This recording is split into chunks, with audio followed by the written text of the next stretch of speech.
Hello everyone, আসসালামু আলাইকুম। সবাই কেমন আছেন? আশা করি সবাই ভালো আছেন। আলহামদুলিল্লাহ, আপনাদের দোয়ায় আমিও ভালো আছি। আজকে আমি আপনাদের সাথে শেয়ার করব দিয়ে গরুর মাংসের রেসিপি।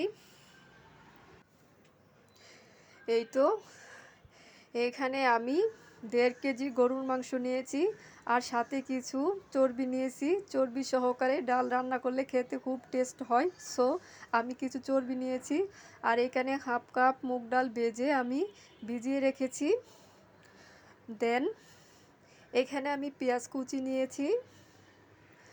দেন এখানে নিয়েছি কিছু কাঁচামরিচ ফালি। এখন আমি কড়াইতে পরিমাণ মতো তেল দিয়ে দিলাম, আর কিছু পেঁয়াজ কুচি দিয়ে দিলাম তেজপাতা। এখন দিয়ে দিব গোটা গরম মশলা, দারচিনি দিয়ে দিলাম, ছোটো এলাচ, কালো এলাচ, গোলমরিচ, লবঙ্গ দিয়ে দিলাম। এখন এগুলোকে একটু ব্রাউন কালার করে ভেজে নেব। ব্রাউন কালার করে ভেজে নিলে তরকারির কালারটা সুন্দর হয়। একটু পানি দিয়ে দিলাম, ভাজা হয়ে গেছে।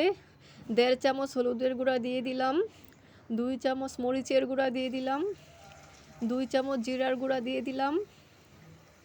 দেন 1 চা চামচ ধনিয়ার গুঁড়া দিয়ে দিলাম, 3 চামচ আদা রসুন বাটা দিয়ে দিলাম, হাফ চা চামচ গরম মশলা দিয়ে দিলাম।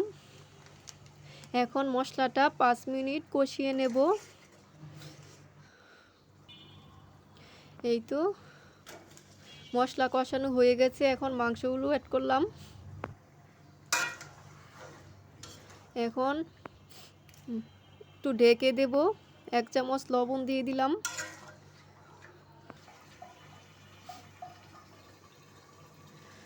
চুলাটা হাই ফ্লেমে রেখে 10 মিনিট জাল করে নেব।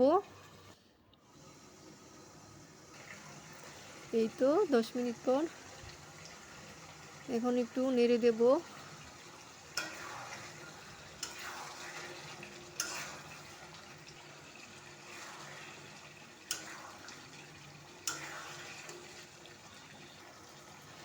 এখন চুলাটা একদম লো ফ্লেম করে দিলাম, আবার একটু ঢেকে দেব।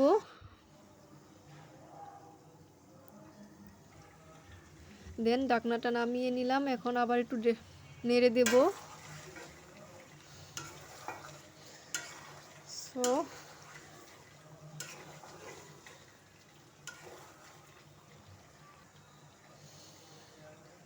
এখন মুগ ডালগুলো দিয়ে দিলাম,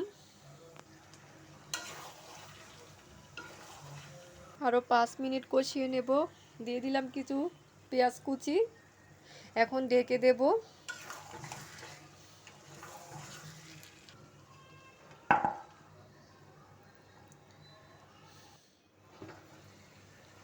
এখন একটু নেড়ে দেব।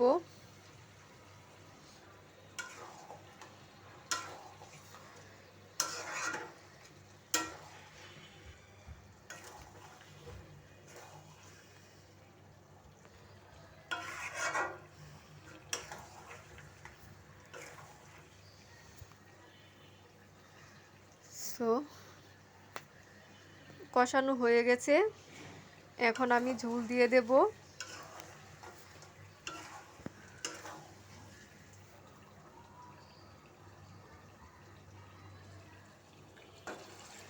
গরম পানি দিয়ে দিলাম। এই তো এখন ঢেকে দেব। ঢাকনাটা নামিয়ে নিলাম। এখন দিয়ে দিব কিছু কাঁচামরিচ। দেন এখন একটু ঢেকে দেব।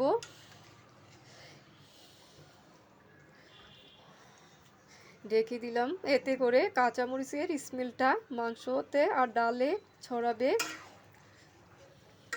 তো ঢাকনাটা নামিয়ে নিলাম, এখন আর ডাকতে হবে না।